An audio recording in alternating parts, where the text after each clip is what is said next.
Voice Show is a dialogue between the host and the listeners about their relationships. This show is not an attempt to assess, diagnose, or treat any mental health or illness condition. Please consult your physician, psychiatrist, or psychotherapist for personal matters.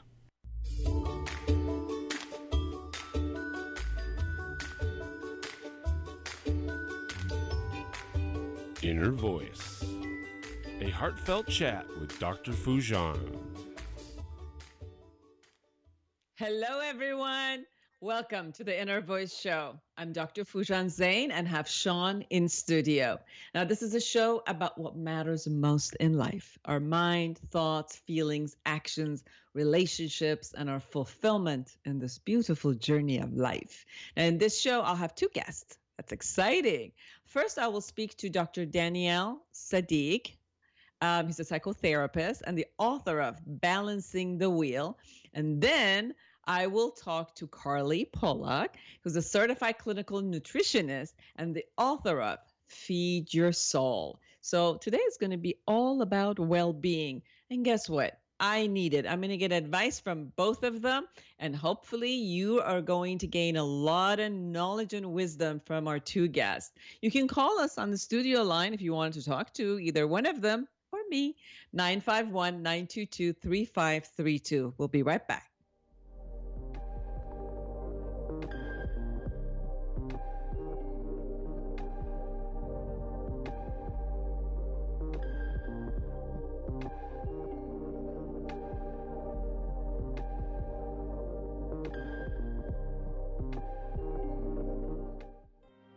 Hello, I'm Dr. Foojan, and I have great news for you.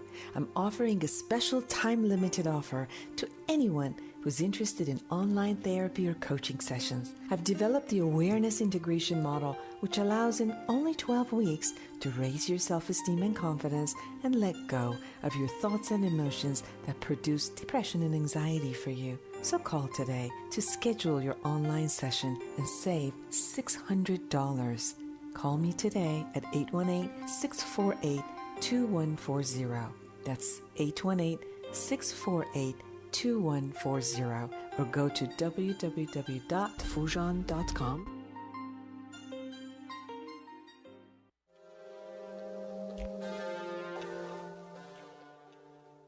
Here is the tip of the week. Now, is there a possibility for one to be happy under any circumstance? If you are only considering happiness as having a joyous feeling, you're right.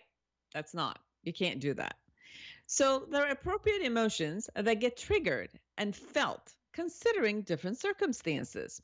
In a case of experiencing a loss or somebody leaving or death, there's appropriately, you're going to feel sad, angry, agitated, or even anxious. In the case of experiencing gaining a great relationship, a great work, job, career, appropriately, you're going to feel joy, gratitude, blissfulness, elated, excited. So we have appropriate emotions. So there is, however, an opportunity for a state of happiness under any circumstance if you consider happiness to be a state that holds positive beliefs, accepting the appropriate emotions that arise, developing actions, things you do toward a betterment of your life. Now, even in the face of unfortunate or traumatic event, now this can also be equated to resilience or post-event trauma growth. Have you heard of post-traumatic stress disorder? But there's also post-traumatic growth, where we create resiliency. We look at events and things a different way so that we can come out and learn from them.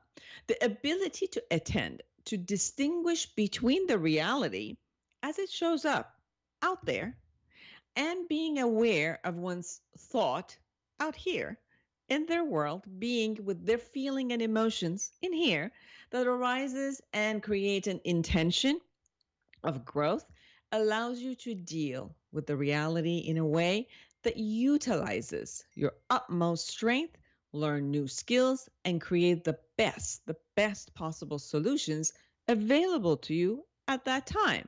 at the time that something happens.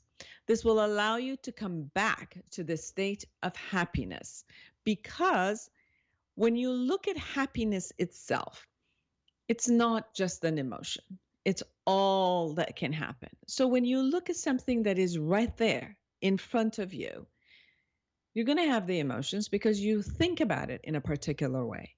If you're shifting the thought and you're looking at all the great things that can also happen, although the event is not that great, you might go through a loss. Through that, you're going to go through emotions, but then you're going to come out to the other side looking at what you have gained.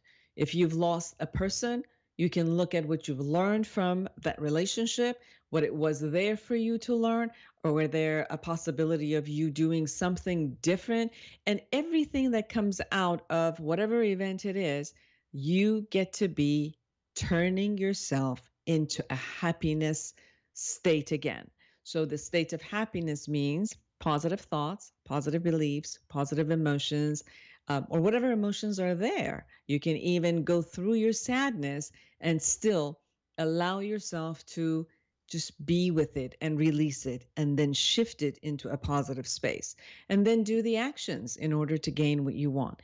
In this space, that's the space that you can consider yourself a happy person overall, no matter what happens. Isn't that all of what we want? We want to feel grateful about life, no matter what it brings, because there's no way we can control. No matter what we do, we cannot control what comes at us, right? But we can co-create what we think about it, what we keep inside, what we carry inside into the future. That's what makes someone a happy and a joyous and a positive thinker and move on and resilient with life, or someone which anything that comes from outside breaks us, takes us into a powerless place and holds us down, and it takes a long time to come out of that. And that type of happiness and the joyousness is contagious, and it allows people around us to also gain from it and learn and move forward. And when we allow ourselves to go into a depressive state, it's contagious. It allows people around us to also get angry and agitated because we probably created with them. So choose, what is it that you want? I suggest this: create a happiness state for yourself, even though something that shows up is not as happy. So under any circumstance, you get to be happy. We'll be right back with our first guest, Dr. Daniel Sadigh.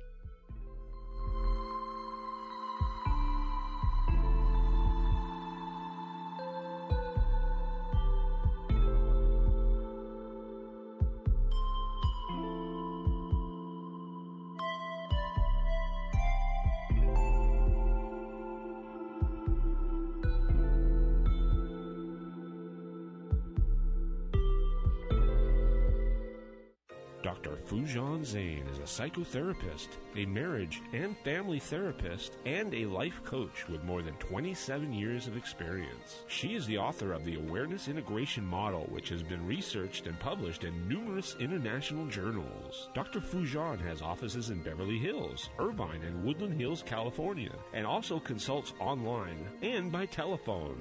Make an appointment with her today by calling 818-648-2140 or go online to www.foojan.com. That's www.foojan.com. Have you ever wished you could just wake up one day, reach across your nightstand, and hit the life reset button? Let's face it, the struggles and frustrations of everyday life leave millions of women and men around the globe yearning for a new way. And the new way is right here in Life Reset, the awareness integration path to create the life you want, by Dr. Foojan Zeine. You can get it now at Foojan.com or Amazon.com. Life Reset, the awareness integration path to create the life you want. You deserve it.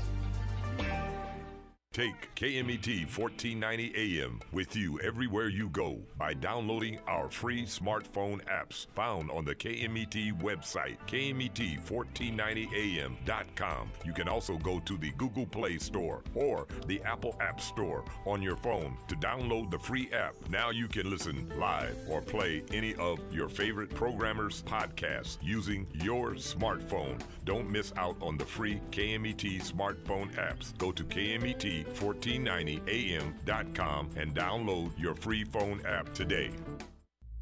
Join the conversation every Monday afternoon at 3 p.m. Pacific for Inner Voice Heartfelt Chat with Dr. Foojan. Dr. Foojan is a radio and TV host, international speaker, psychotherapist, life coach, and the author of Life Reset, The Awareness Path to Create the Life You Want. She brings you the latest research and interviews with experts in the field of cognitive sciences. Anyone who loves to grow and create growth for humanity gets a voice on this call-in show. Inner Voice Heartfelt Chat with Dr. Foojan. Monday afternoons at 3 p.m. Pacific on Smart Talk KMET 1490 AM and on KMET1490am.com. Hello, listeners. This is Christopher from The Christopher Show. Hey, if you missed one of our shows here at KMET, don't worry about it. You can go to our webpage, and that's KMET1490am.com. Go to the homepage, click on the SoundCloud tab, and hear any show anytime you want.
what you see.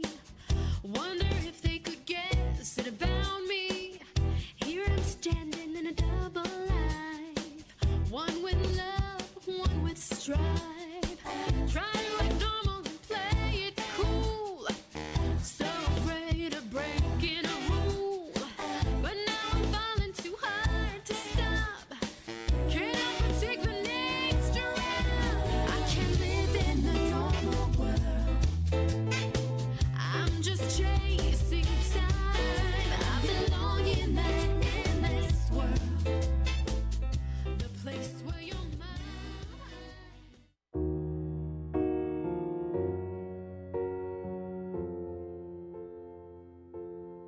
You've got a new life now. You're free from our old time. Welcome back. We are here with Dr. Daniel Sadigh, psychotherapist with a doctorate in clinical psychology and a licensed marriage and family therapist, and the author of Balancing the Wheel. He is the founder of All in Health Foundation, a nonprofit organization dedicated to training therapists in his holistic approach to well-being, which has a unique design of integrative techniques, which has helped thousands of his clients in successful transformation and recovery from addictive behavior, obsessive patterns, and emotional instability. You can find him on Dr. Sadigh, DrSadigh.com, and get his book. Hello, Dr. Sadigh. Hello, my dear. How are you? I am doing fantastic. I'm so proud of you. Look at you coming up with the balance with your book, Balancing the Wheel. And I know we've talked about it a lot, and it's so awesome to finally have it out. And I hear that it's going to be out by this Friday, right? Yes, it's going to be out this Friday, and as you said, it's been a labor of love. It's taken about 7 years to come up with this book, and I'm proud to say that it entails everything that I wanted to say. It's what I practice with my patients, clients, and what I teach my interns. So it has a lot of information that I've accumulated through years. I'm very proud to present it to everyone who's interested to self-improve. So it has basics of how you can have a happier life, healthier life, and more prosperous. So you called the book Balancing the Wheel. So tell us why. What's the wheel? What is it we're balancing? And why do you call it a wheel? Well, the concept of the wheel is, in my opinion, the concept of the whole universe. As Earth is revolving around a certain, pole in its turning every day, we are turning with those turns, and there are different aspects of our life that needs to be aligned with that turning of the event. And those start with our physical activities, which includes our fitness, eating, sleeping, and our sexual behavior. Then we have a second part to it, which is our mental facilities, which is the computer that's connecting us to the body. Then we have our emotions, which is what interfaces between the brain, the mind, and the body on the external level of feeling outside and the internal level of feeling inside. Then once we have those balanced, then we have our relationships to have. It's my connection with you and other people that makes meaning in that internet connection of, the two systems. And then we have our recreational activities with the playing of all of these elements together. As children, we learn through playfulness, and as adults, we still need to play to lubricate all of this system. Then we get to the next stage, which is our environmental factors, which, we have from a small place like our desk all the way to our earth. These are environments. We have to deal with the comfort levels that each space creates for us, or the discomfort that it creates, and the stimulations in this environment.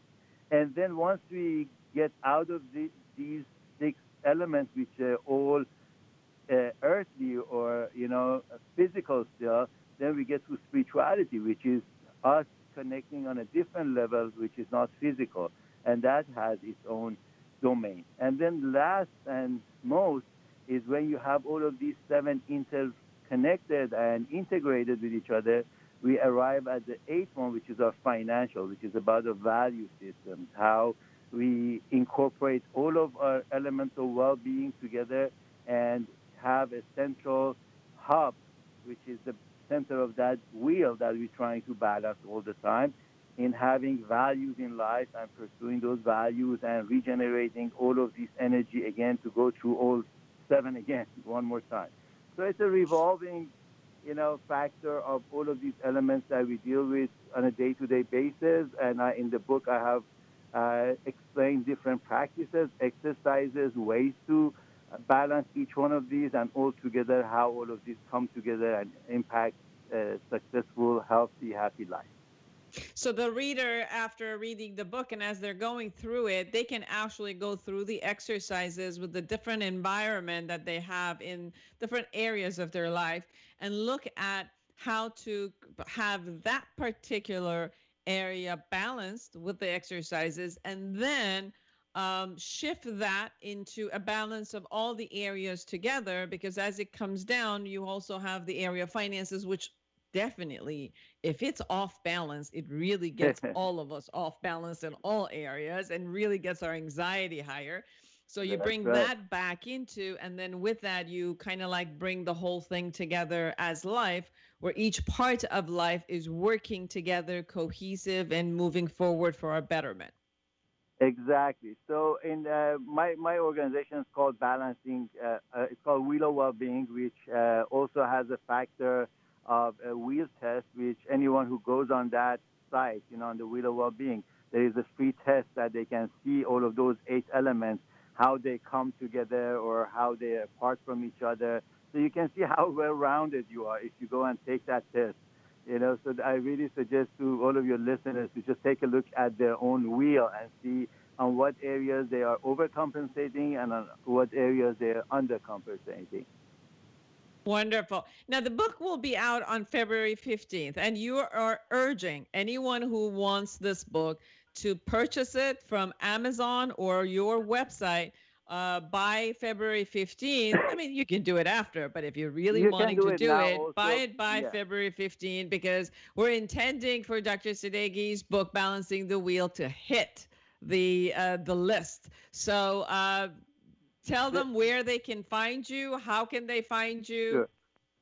There is another advantage also to buy it on that day. Whoever who gets it on that day and goes through registering right now on Balancing the Wheel. So if anybody is interested right now until Friday, they can go on the website balancingthewheel.com, which is just the name of the book, balancingthewheel.com. And by leaving your email addresses on the Friday 15th, you can receive a sales option, which will entitle you to other amenities or other books and other material from our affiliates. So you get a lot more. If you want to buy it at any other time, you can just welcome to go to Amazon and look for Balancing the Wheel book by Dr. Sadigh. And if you have any questions, you can always contact my office at 310-477-8833. But balancingthewheel.com has all of the information about the book. Anybody who's interested can go. And yes, I appreciate that we come together and, all the supporters and loved ones who care about this book. If we all buy it on that day, hopefully I can have a title added to my title, and that's going to be a best-selling author. We sure hope so, because I know that I've worked with you. We've had a lot of television shows together, and I know that, when you've talked about this, it brings a lot of people's different areas together, and that's exactly what we need, because when one area does not work, guess what? All other areas don't work. So thank you so much for being on my show and introducing the wonderful book of Balancing the Wheel. And everybody, please go to balancingthewheel.com and go put your name and email and purchase it before Friday, and you will get a lot of more bonuses that way. And if not, even after that in Amazon. Take good care, Dr. Sadigh. It was great to have you. Thank you so much for your love and support. I really appreciate you and wonderful work that you do out there in the world. Thank you. Thank you. And everyone, we'll be right back with Carly Pollack, and she's an author of The Feed Your Soul. So we're going to talk about your body now.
Join the conversation every Monday afternoon at 3 p.m. Pacific for Inner Voice Heartfelt Chat with Dr. Foojan. Dr. Foojan is a radio and TV host, international speaker, psychotherapist, life coach, and the author of Life Reset, The Awareness Path to Create the Life You Want. She brings you the latest research and interviews with experts in the field of cognitive sciences. Anyone who loves to grow and create growth for humanity gets a voice on this call-in show. Inner Voice Heartfelt Chat with Dr. Foojan. Monday afternoons at 3 p.m. Pacific on Smart Talk KMET 1490 AM and on KMET1490AM.com.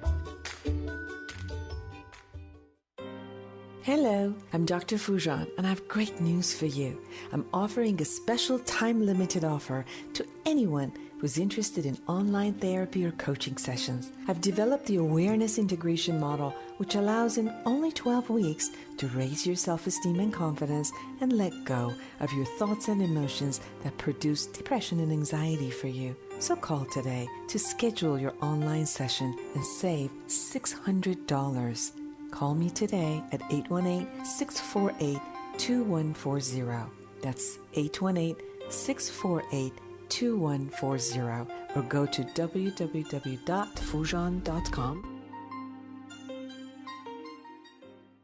Dr. Foojan Zeine is a psychotherapist, a marriage and family therapist, and a life coach with more than 27 years of experience. She is the author of the Awareness Integration Model, which has been researched and published in numerous international journals. Dr. Foojan has offices in Beverly Hills, Irvine, and Woodland Hills, California, and also consults online and by telephone.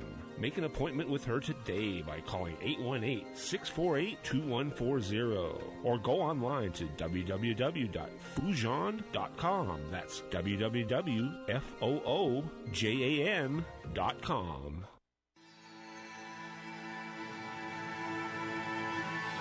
Welcome back, everyone. I'm Dr. Foojan Zeine. You're listening to Inner Voice Show, and I'm excited to have Carly Pollack and she's with us. She's the author of Feed Your Soul.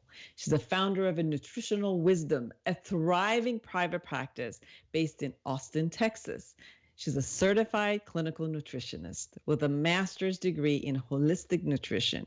Carly has been awarded the best nutritionist in Austin 5 years running and has helped over 10,000 people achieve their health and happiness goals. Welcome, Carly. Thank you so much for having me. Of course. Now I've got your book right here, everyone. Feed Your Soul. And this is the nutritional wisdom to lose weight permanently and live fulfilled. Help me, because I keep going up and down and up and down and up and down and up and down. So what's up with lose weight permanently? How did you come up with a model that actually does this? We teach by example usually. And, if I added up all of the weight that I've gained and lost over the years, I have probably gained and lost over 300 pounds. It's just the same 20 pounds every week. That's, that feeling of food prison during the week and going on a diet and counting your almonds and just being so black and white about food. And then the weekend would come and it was a pendulum swing to reckless abandonment. And I would even feel anxious on Sunday nights because I knew Monday was coming. And that was the day I was going to see the light and change my behaviors. That was my experience for so many years, that dieting chaos. And when I was seeing clients, it was the same thing for them. It wasn't until I started to study psychology and really understand how the mind works that I was able to combine not only the nutritional science, but more importantly, the tools to help control the voice in your head so ultimately you could modify your behavior, and permanently too. What brought you to write the book? It's the stories of what you had gone through and everybody else, and it's like finally you said, that's it. I got to tell people how to do this. Honestly, I have a coaching practice. I don't coach one-on-one very much anymore, but I still have a few clients, and I have coaches at Nutritional Wisdom who teach my method. And, people kept coming to me and saying, this is really good. You should write a book. You should write a book.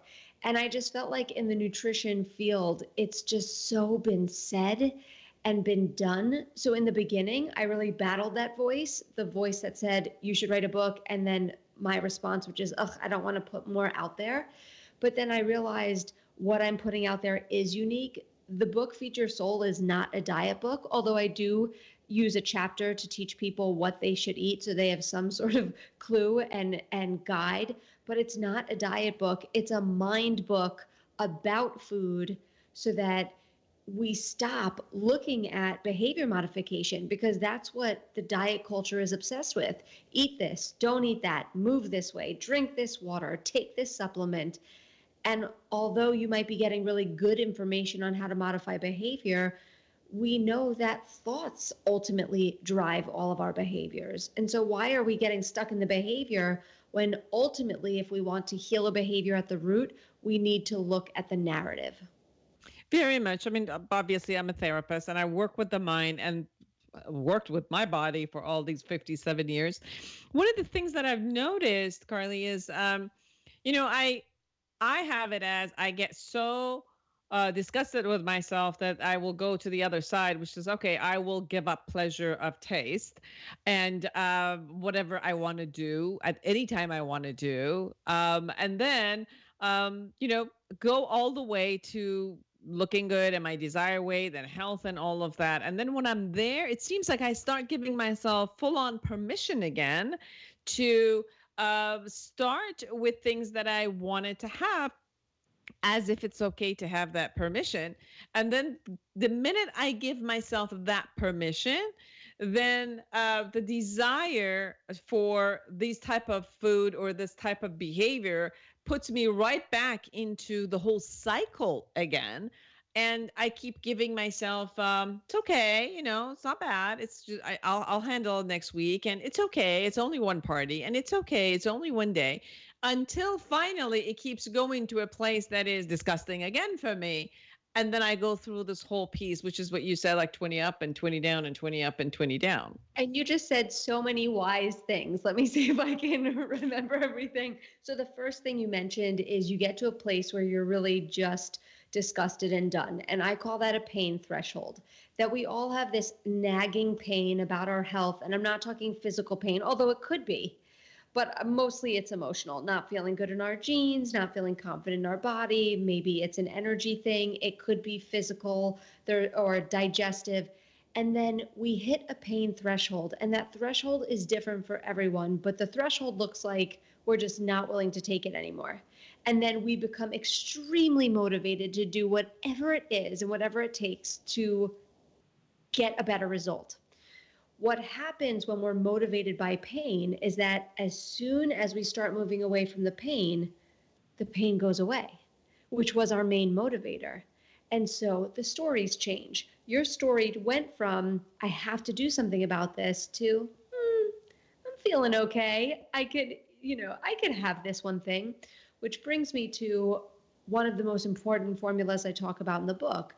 The formula is very simple, but very powerful, which is that all of our thoughts drive our emotional state, and that based on our emotions, we behave a certain way. So it's thoughts drive emotions and emotions drive behavior. And then that behavior will give you a consequence or a reward, which ultimately will create a feedback loop. But the mind, as you know, is not logical, because what you're saying is you have a thought, which is, I have to get this under control. Your emotion is then you're motivated to do all of these wonderful things for yourself. Your behavior is you eat clean, maybe you cut out sugar, perhaps you make an extra workout a week, and then your reward is you lose weight. And you would think, because you have a reward, that the mind would then reinforce the thought, I really need to do this. But instead, very often, it reinforces a different thought, which is, I could have this, no big deal. Hence us going back and forth between our pain threshold and a little bit beyond, never to the place where we're ultimately at peace. The third very intuitive thing you said was that you have a story. And I feel like, because I've seen so many people, we all have the same stories, but each of us have one story that we tell ourselves more than any other story, especially around food. And mine personally is, I'll say, oh, I don't care. When in reality, it's such a lie. I care so deeply about my health. I care about how my body looks and how I look in my clothes and in a bathing suit. But in the moment I go, screw it. It's Friday. I don't care. Or I'm tired. I don't care. And that's the story that I need to bring a lot of awareness to and rewrite. Whereas yours might be, I deserve this treat. And yours is a reward-based somebody else could have a story, oh, I have so far to go. Why even start? And then the other most popular one I hear is, I'll start tomorrow. Yeah, done that a lot. Yeah, the reward for me is more the taste is ups all of the other rewards at that moment. So as long as, I'm healthy, as long as I still look good and somebody gives me a compliment about how I look, then the reward obviously is eating the things that I want to eat whenever I want to eat them. Now, obviously, anything I say is not logical, and everybody's listening and they're like, yes, Dr. Foujan, saying you're not being logical at all. But that's the truth. The truth is, like you said, there are parts of us that are logical, and there are definitely parts of us that are not. And the ones that are not logical usually get us into trouble anyway. And we go through the cycle consistently. Now, you also in your book talk about hoping to neutralize the word diet. What do you mean by that? Neutralize the word diet. I feel like when you say the word diet, any of us who have dieted before, and I'm certainly in that category, I've done the oddest, strangest diets out there, but we get so worked up when we hear the word diet. It immediately feels like restriction to us. And now we have this movement that's kind of like the anti-diet movement. And I want to neutralize it because the truth is everybody's on a diet. Diet is just, when you define it, it's just a word for how we eat. You could be on the French fry diet. You could be on the grapefruit diet, the paleo, the vegan diet, but everybody is on a diet. Everybody eats a certain way. I see in my practice, because we practice so much functional medicine, there are so many people that have sensitive digestive systems or blood sugar issues, skin issues, immune system issues, autoimmune diseases, where if we don't neutralize the word diet and then you're someone that needs to be gluten-free or minimal dairy, then the second you get put on a diet that's actually good for your body, you'll then go into scarcity mode and not be able to be consistent on that diet. So I want to neutralize it because ultimately, if you have to be on some sort of healing diet, whether it's for short term or long, I want it to be something that we can attach pleasure to. Oh, I have clarity. I know what my body needs, instead of, I'm on a diet. This feels wrong. And I'm going to be crazy because diets come with chaos. So one of the things I'm hearing from you is when I put myself into a scarcity mode, which is, bringing, for example, the calories down or restrict ourselves to a particular thing, the way that our psyche and our body reacts to it, it only looks at it as a short-term concept because it's not going to look at it. It's not going to look at my whole life doing this. So there has to be another way of handling, calling it something else and doing something else, which is more like a lifestyle versus it's a short-term diet that I'm just going to handle. And my body will go into the mentality of scarcity versus a lifestyle concept of I got to do something that my body loves it, my body handles it well, my body wants it, and then yet it keeps me also into a space of health and looking good. Yeah, if we dig under the surface, even just a little bit, what we're going to see is a pain and pleasure association, which I dedicate an entire chapter of my book because it's one of the most important tools that I still use day to day. Humans are wired for survival, and part of that survival mind is we don't do anything that causes pain. In fact, we trigger a fight or flight response. We only do things that cause us pleasure. But we are really wired in instant gratification because survival in primordial times was never long term. It was food, shelter, water. It was in the now. Well, as we've evolved, our mind sadly has not. So we have scrambled pain and pleasure pathways to where I attach pleasure to staying up too late watching that 9th Netflix episode. But then the next morning I wake up and I attach so much pain to waking up early to doing what I need to do, and most likely will press snooze, skip that workout, not pre-chop my vegetables, which means that I don't have dinner ready. And it's just a really vicious cycle when it comes to your health. Time is the number one pain association that I hear when people talk about health. So for example, you said, taste is a really big thing for you, and you wind up, when you're exhausted or when you feel like you want a reward, really go, or stressed or anxious, really going for that taste piece. What I have found for myself is that I need to spend legitimate time in the kitchen to make foods that are really delicious and healthy, because healthy foods that don't take a lot of time to cook are boring. I could put together a salad and throw chicken on it. So boring. I could roast a bunch of vegetables and eat a piece of fish. Boring. And these things are, of course, healthy, but if I take the extra 15 minutes and make a sauce with herbs and cashews, and all of a sudden I'm so excited about that, but it takes time. So what you're talking about, I've experienced as well. I go for taste and I attach pleasure to going out to eat and having, but ultimately I just want food that tastes good. Yep. When I do a little digging, I realize that I'm not willing, or I'm not prioritizing time in the kitchen because I associate pain to it. I have so much more to do. I associate pleasure to getting my email list under control, or growing my business, or being with my baby, or whatever it is. And on the surface, we don't see that. On the surface, we have this narrative that says, why am I such a pig? And I just love food and I can't control myself around food. I mean, that's what most, I would say, more women than men, I would say, but that's what most people are saying to themselves.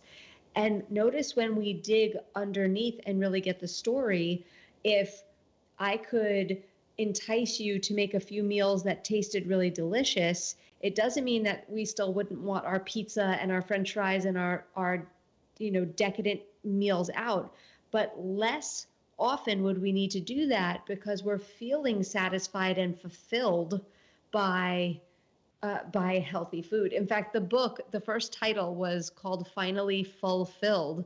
And I was playing on the term fulfilled because when you feel fulfilled by life, you don't feel like you need to fill with food. And if we can get to feel fulfilled by healthy foods, by taking a little bit more time with them, we wouldn't need to fill with those super decadent, foods that taste good for 4 minutes, but create a lifetime of discomfort. You just said something that I really realized this past weekend, which is because of not giving myself the time to rest. Like I go from 8 a.m. to 10 p.m. back to back with clients, like 13 clients back to back. And I work trauma also. So you can imagine couples and trauma, what it does to my body. And then I get, people ready for our show and all of that. So I realized I am so exhausted. Like at one point I could just cry. I'm so exhausted. And then I found myself, I ate. I didn't even know what I was eating. So I had a full breakfast in IHOP because we were going with the kid. And then I came and I had guests in the house and doing things. Within 2 hours, I had full-on meal again. And I'm looking at my plate and I'm like, I just had full-on breakfast in IHOP. What am I doing? And I promise you, I finished that. And if 2 hours later you gave me a full-on something else, I would have been eating it and not even realizing that I'm eating so much. And I just sat there. I'm like, I am so disconnected from my body at this point. I'm so tired. So I disconnect from my body and come right over here. And then whatever is there, it's the taste is only the element of pleasure that I get in my body at that moment. Because if I actually sit down and relax, just the tiredness and like the pain of my body would show up. So I switched it to just, okay, I just want taste in my mouth, and that's my only pleasure.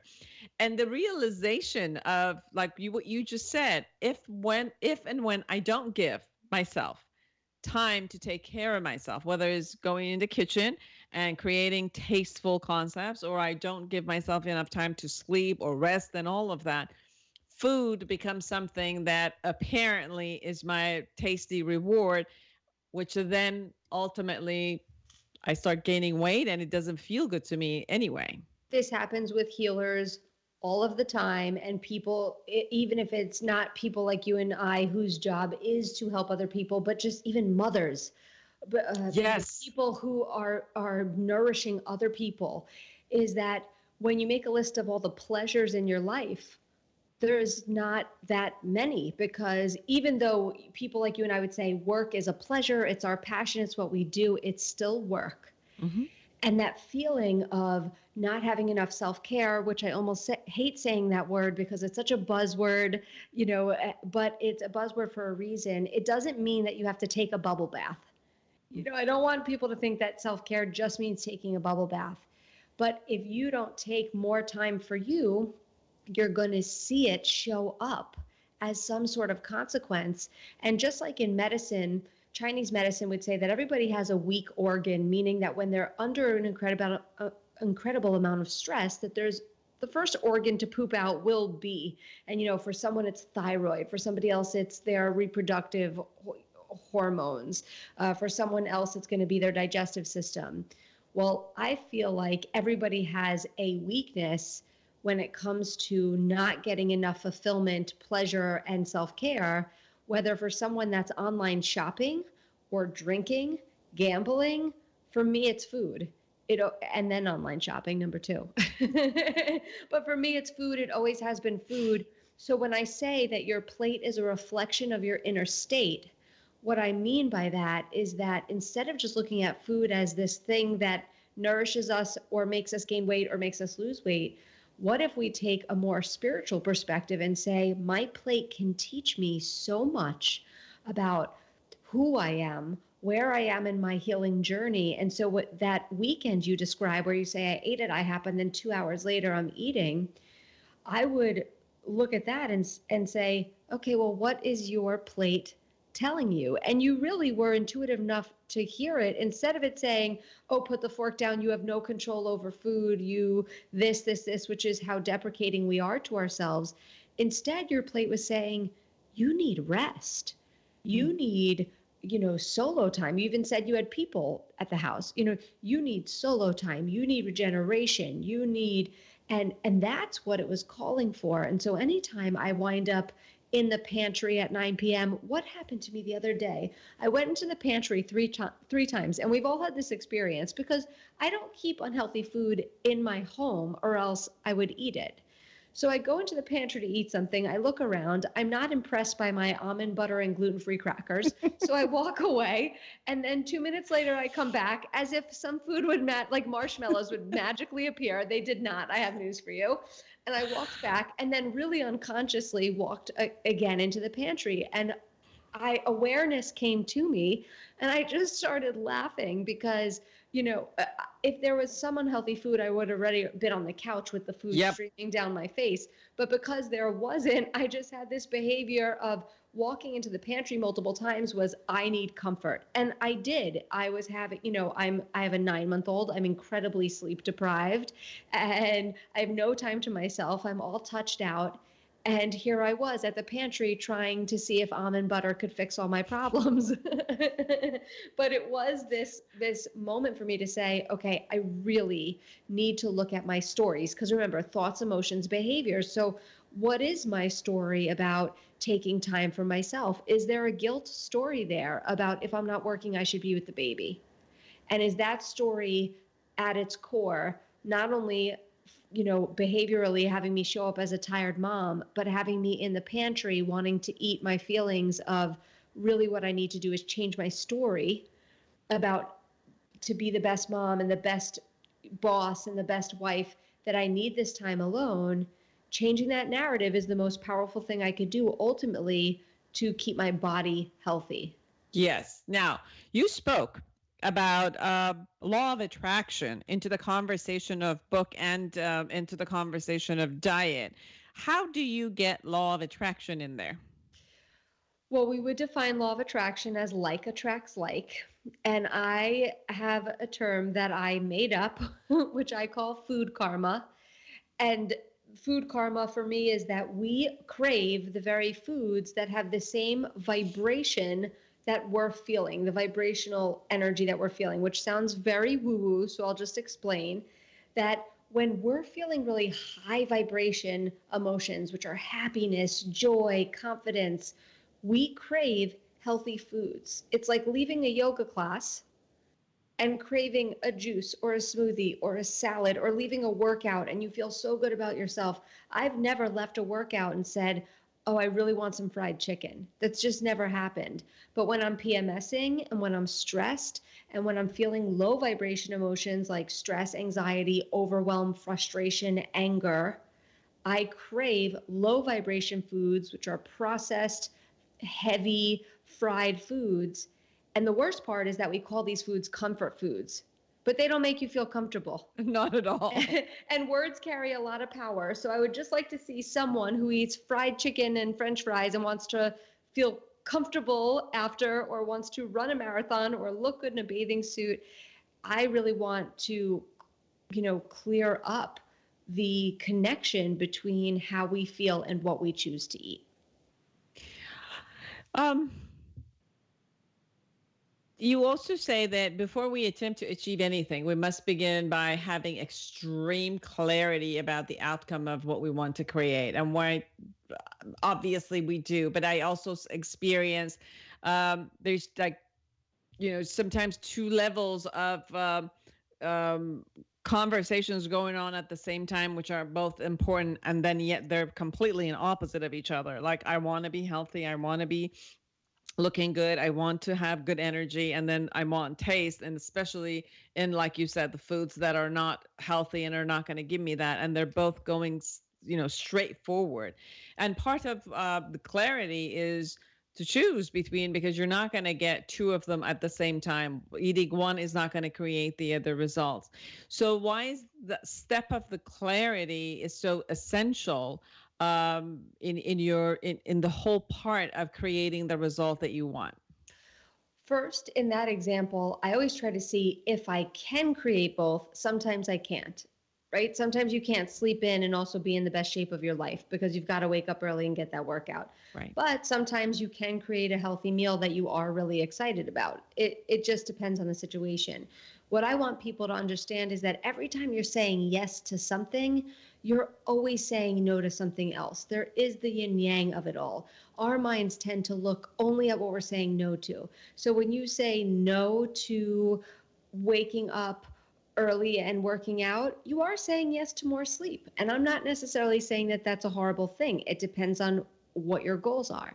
When I say no to eating out, I'm saying yes to waking up in the next morning with a flatter stomach or a feeling better digestion. I want people to start weighing out both the yes and no to create that clarity. Why that's so important is because any time in your life that you create clarity, you'll notice your motivation goes through the roof. I joke in the book about not getting in the way of a woman before her wedding. If you're at Whole Foods and there's one prepackaged salad left, you better step aside. If that woman is about to get married, because she will elbow you in the face. I mean, that woman has such clarity. So it's important to really be clear on your outcome so that you can increase your motivation. Wonderful. Where can they find your book, Feed Your Soul? They can find it on Amazon, Barnes & Noble, IndieBound. And what is your website if they want to find you? My website is carlypollack.com, and my private practice in Austin is nutritionalwisdom.com. Wonderful. It's been a joy to have you. Thank you so much. Food for thought from me to just kind of like, bringing me back into a space of lack of frustration and kind of knowing that I got to give myself time and then go back and create fun food and fun food that really are healthy for me. And I hope that everyone who's listening got the wisdom from Carly and that you go and get her book, Feed Your Soul. It was a joy to have you with us. Thank you so much. And for everyone who's listening, create a fantastic, a wonderful, an amazing day and a week for yourself and everyone around you. Bye-bye.